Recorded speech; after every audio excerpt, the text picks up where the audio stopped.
Well, hey guys, what's up? I'm on my way to the club. I just filmed a video for you guys, which, if I play my cards right, should have already been up by now.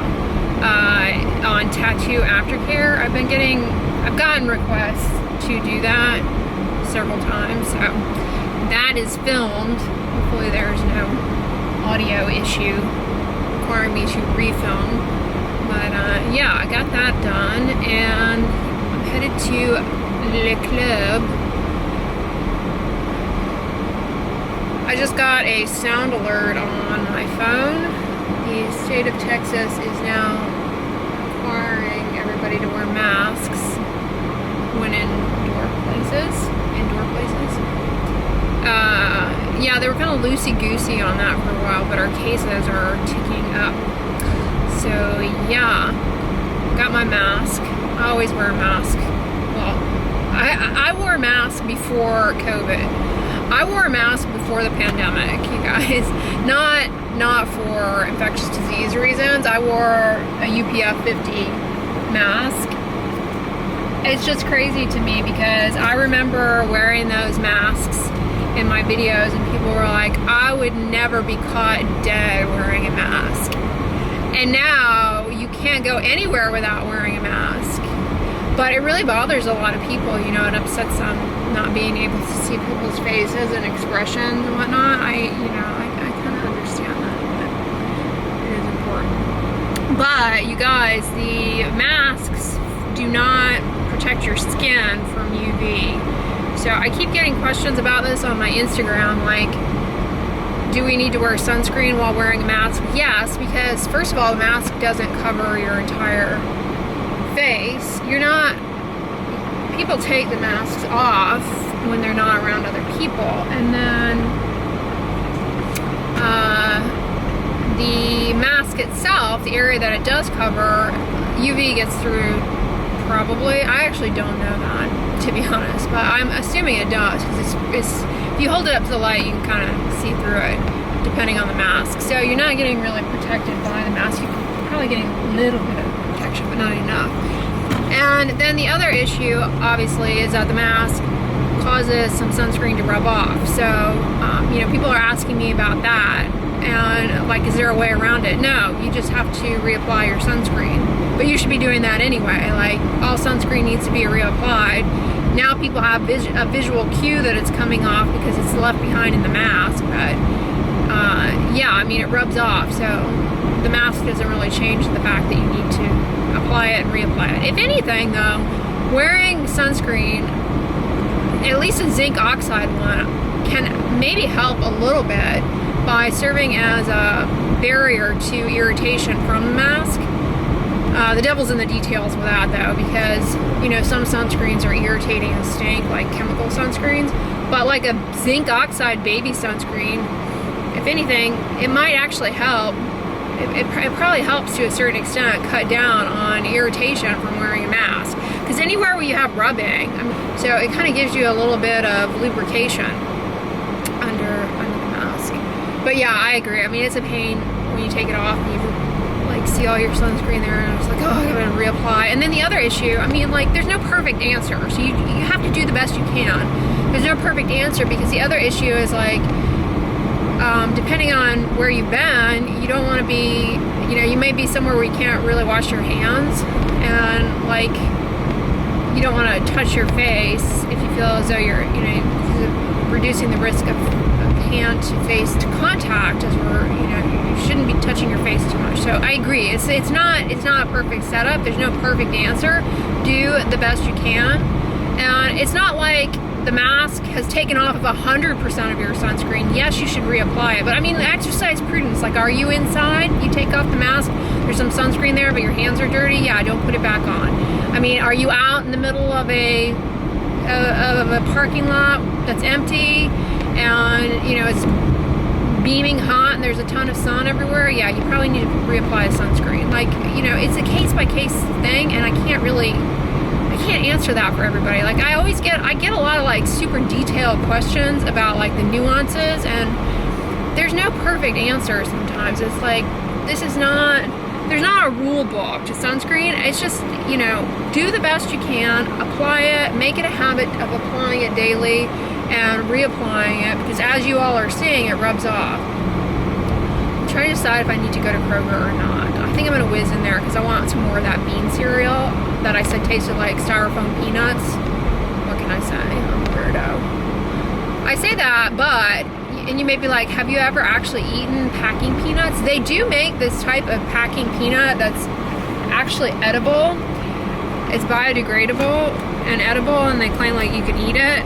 And so, of course, when that came out and I got a package that had that, I wanted to try them, and that's kind of what this bean cereal tastes like from my memory. Love grown. They have a children's version that's got more sugar pumped, sugar pumped into it. Like, you know, it's not as sugary as sugary cereals, but I don't have any interest in trying that one. But the one that I've been getting doesn't have any sugar in it.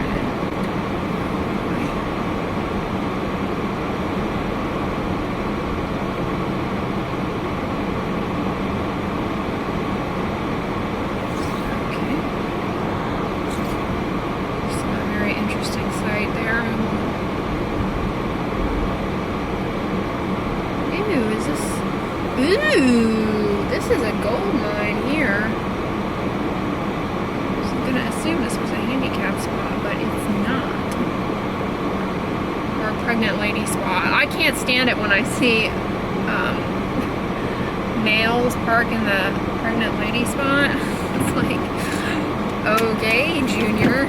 You guys ever seen that movie Junior with Arnold Schwarzenegger? It's like one of my favorite Schwarzenegger movies. It's so good. I've seen it like 10 or 12 times. I get on a kick with a certain movie, or at least I have in my life. I haven't done this in a while. Where if I have access to watch it multiple times, I'll just like keep it streaming. At least I used to do that. I'm back like in the days of VHS or DVD, like those things that we don't really even have anymore. I used to play certain movies over and over again. Breakfast at Tiffany's, Brown Sugar is another movie I love and have seen like 100 times. Basically, if I owned a movie, I would just stream it. Pre-streaming days, I would just play it over and over again, just have audio in the background. Yeah, Brown Sugar is a good movie, though. Is that Taye Diggs? Yeah, that's a good one. They got the peachy rings in. Definitely getting one of those. Don't mind if I do. Should I get a fish, too? I love these.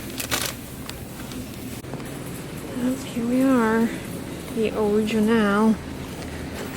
It's on Ibotta, you guys. That's why I'm going for the double. Yeah, Ibotta jacked it up to you have to get 2 boxes. But I love packing peanuts that much. Here's one that's chocolate. Yeah, 9 grams of sugar. Sea Stars. This is the kitty one I was talking about. Doesn't that look festive? Another 9 grammer. Comet Krispies. Comet Krispies is coming in at 9 as well. I noticed over here they also have granolas. I'm not really a granola consumer. Does this have beans in it too? Let's see, no beans. 6 grams of sugar. Yeah, granolas tend to be kind of sugary, so I don't do them.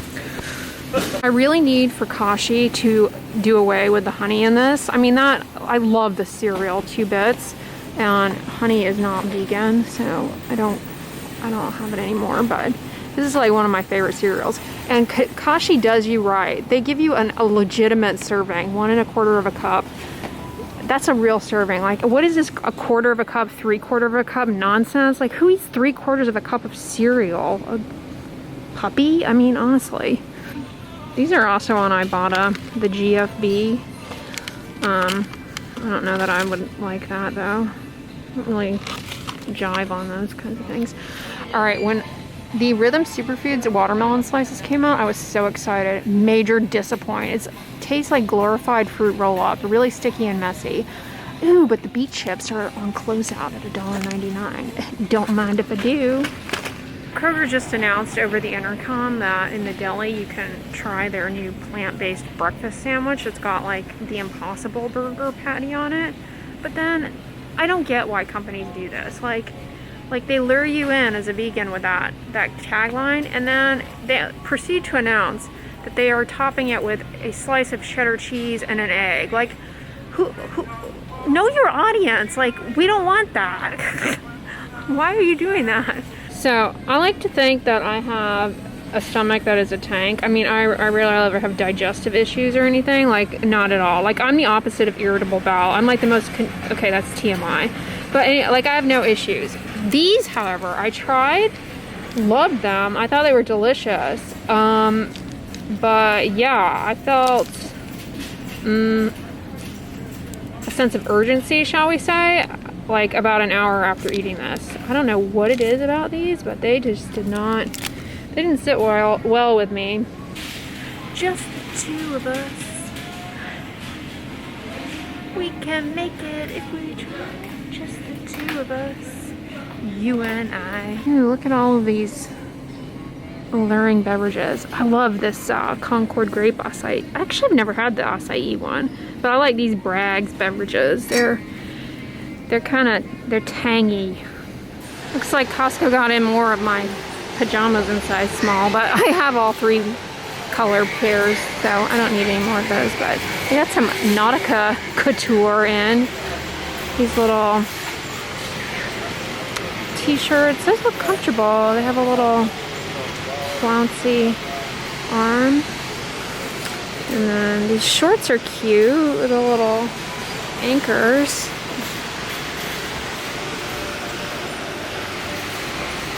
Looks comfy. Costco got in these adult popsicles, 100 calories or less.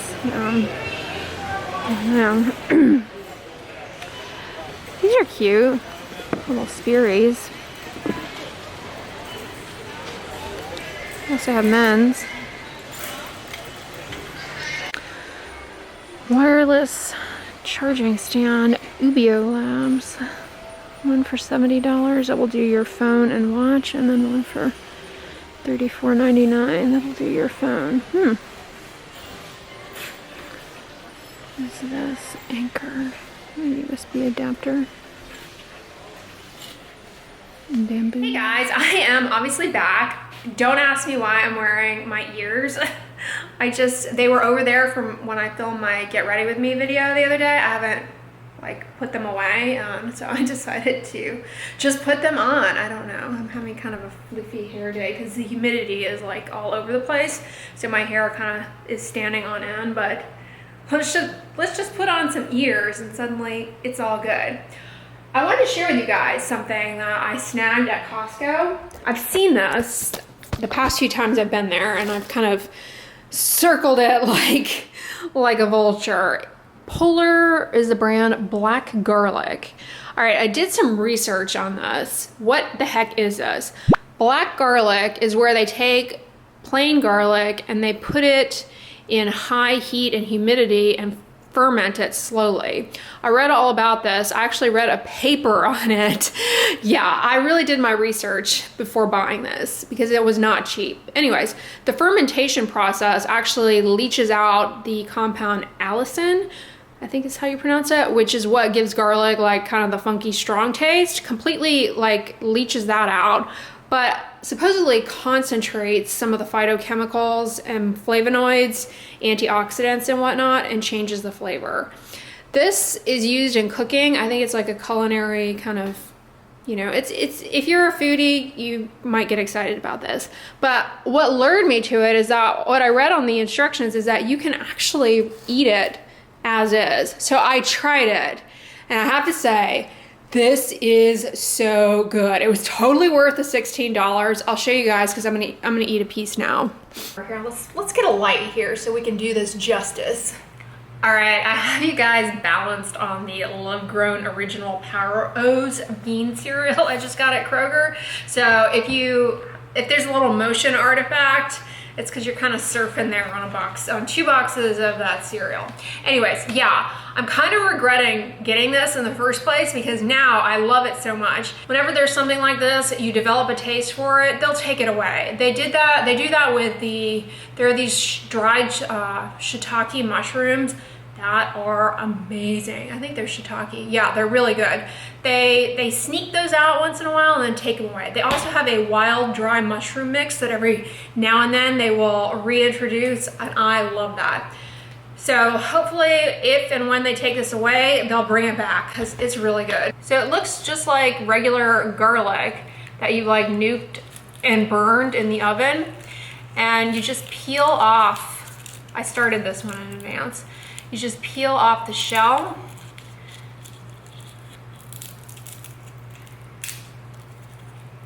And this is what it looks like. It looks like burned garlic, but it's squishy.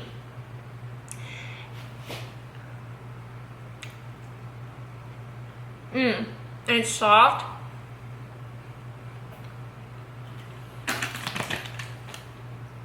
It has like a jelly-like center. It's almost like eating some kind of candy. If you hate garlic, you still might not like this. It doesn't have a strong garlic taste at all. So it doesn't taste like garlic while you're chewing it initially. It tastes sweet, it's soft in the center, but then as you get ready to swallow it, you get a little wave of garlic in there, and it's like, it's kind of got a garlicky kick to it. So if you detest garlic, you're still not gonna like this, but it's not like eating straight garlic at all. There's barely any garlic taste to this. It's more like a candy or a sweet. It tastes sweet, and it's soft and like a really nice, chewy, gooey kind of consistency.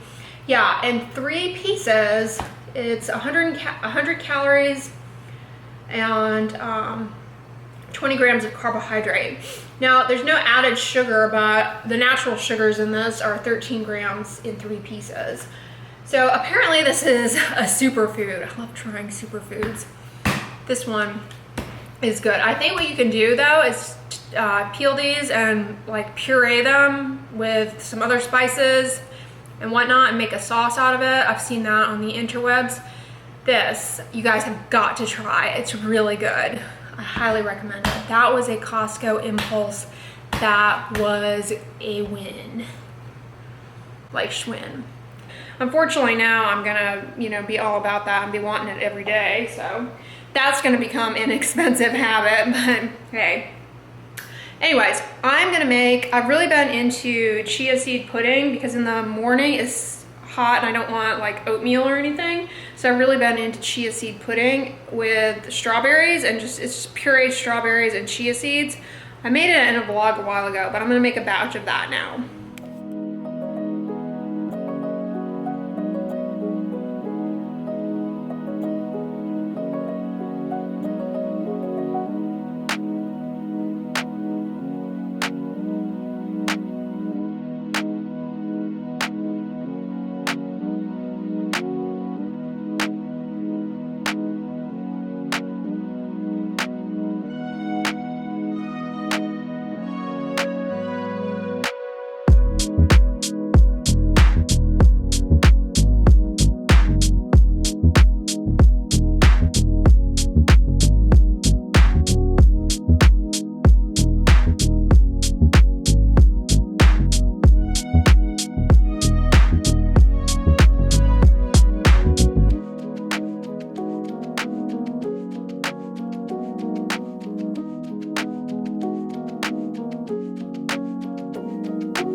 In the refrigerator to start setting up, and so it has, but I'm just giving it another stir here because there are always chia seeds that want to hang out at the periphery and not participate in the party. This is really simple. It's just a container of strawberries washed and the hulls removed. All you do is puree the strawberries as is. You don't add any liquid. And then I added 1/4 cup of chia seeds, and I basically have this for breakfast every morning for about 5 days it lasts. And yeah, it stays fresh. It doesn't go bad or funky or anything, and tastes delicious, and it's very satisfying. I have really been into chia seed pudding, but I've got to tell you guys, chia seeds are a nuisance. They will follow you everywhere. They're very needy. I do want to try basil seeds. I've seen those on the Amazonian. I think they're very similar, if not identical, to chia seeds. They do the same thing of gelling liquids. I really want to try those. But yeah, the chia seeds are nice. They keep you satisfied for a long time, so it's like a perfect breakfast. And it's a good way to deal with your strawberries. They stay fresher in the puree form in the fridge than if you just have the strawberries hanging out in there. You could use other fruits too. I also like to do pureed pumpkin, just canned pumpkin in the fall time with like pumpkin pie spice. Update on the Michael's candle acquisition, the Ashland Peach.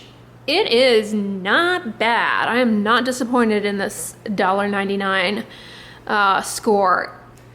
The output is not as strong as Tuscany, and so I'm not smelling it like in the kitchen, for example, but it's sufficient, and I like the scent overall. It's not sickeningly sweet. It's really a nice natural peach scent. Well, hey guys, I am gonna go to sleep now. My feet are slippery. I did one of those Aveeno Sika foot mask things.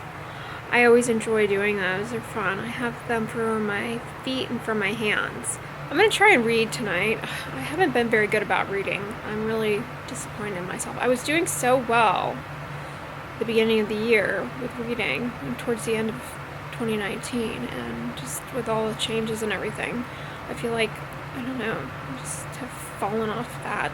So yeah, I'm gonna wrap up the vlog here, try and get some reading in. But if you like this video, give it a thumbs up, share it with your friends, and as always, don't forget, sunscreen and subscribe. I'll talk to you guys tomorrow. Bye.